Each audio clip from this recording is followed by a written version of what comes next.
let's talk about how Charlemagne the God is somehow such a political influencer nowadays that he is on CNN arguing with Anderson Cooper after Kamala's disastrous town hall, and dude is just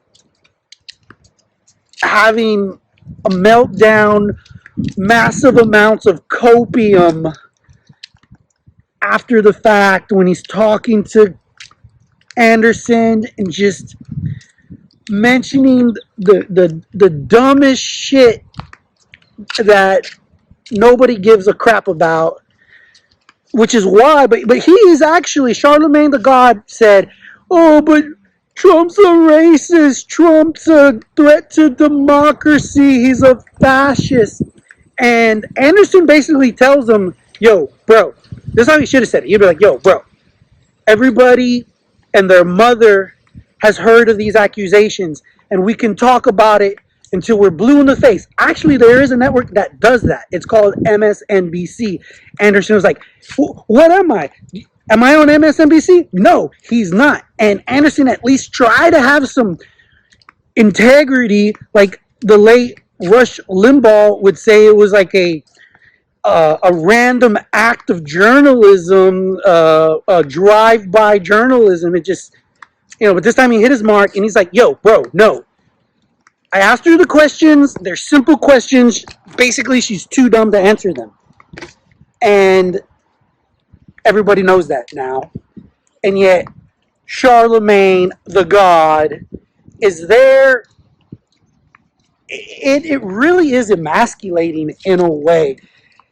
If you were a fan, or if you listen to the radio show, which I know he has a large audience, and I guarantee you a large percentage of that audience is voting for Trump, does not want to mess with Kamala.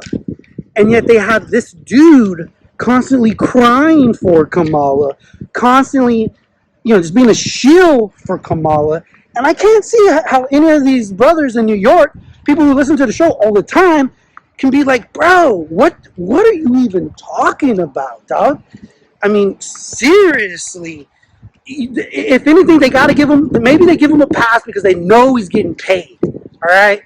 But if it's not for the money, then you're just stupid, and you're dumb, you're goofy, all right? And that's what they think about him, I'm sure, when he's on there just crying and begging and whoring for Kamala.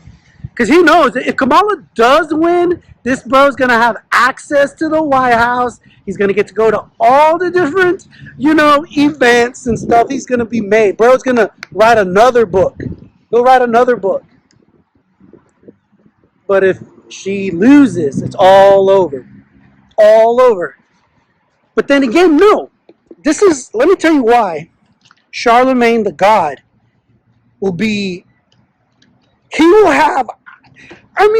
might have his own show. If I'm MSNBC, I'm thinking, how do we get the black man back? Let's hire Charlemagne the God, give him his own show on MSNBC, and maybe he can persuade all the black men to come back. And, good luck with that. Not going to happen. But you heard it first here on Jamin's Daily. Charlemagne the God makes a fool of himself on CNN. You could just see how Anderson is holding back. Like, he knows that he can't just say what he wants. And even holding back, he said enough. But he's looking at Charlemagne thinking, I just know he's not thinking that Charlemagne knows enough about really the deep state and how things work. And I don't want to be too hard on Charlemagne. All right, maybe these are his deep-held feelings, which I wouldn't be surprised if they are. This fool was the one to have,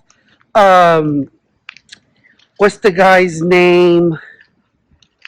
The white guy who's super popular. He called him a culture vulture.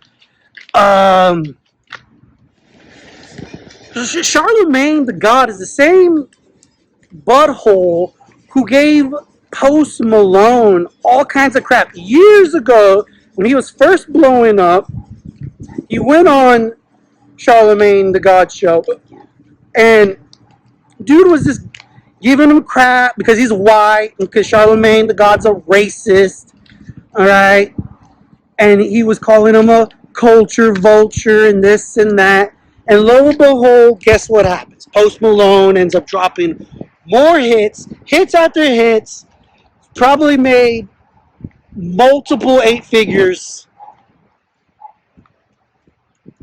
endured that racist hate from Charlemagne,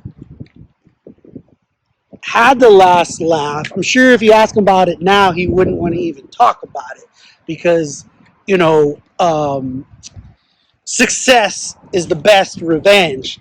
And yet you have Charlemagne, racist, having success in his own right. His show's still popular. He's writing books, and he's on CNN crying like a bitch. But Trump this. Y'all guys don't talk about Trump enough. Dude, this guy a moron. Does he not know that the media talks smack about Trump 24/7? He's there, but Trump's a fascist, man. Don't keep talking about Kamala and no one's mentioning Trump. What a pansy, man. I swear to God, if he was here, I'd tell it to his face because he's not that guy. He's not about that life. He's studio gangster, and he knows the grift's gonna be up once Trump is in office. And he knows, and this is what probably hurts him the most, is that he knows when he walks around in the hood, when he's with the boys, he's walking around, which I'm sure he doesn't do anymore. But if he does, he'll see that half the audience loves Trump. You hear me? You hear me, Charlemagne the God? I'm about to tag you. You let me know what's up. And folks at home,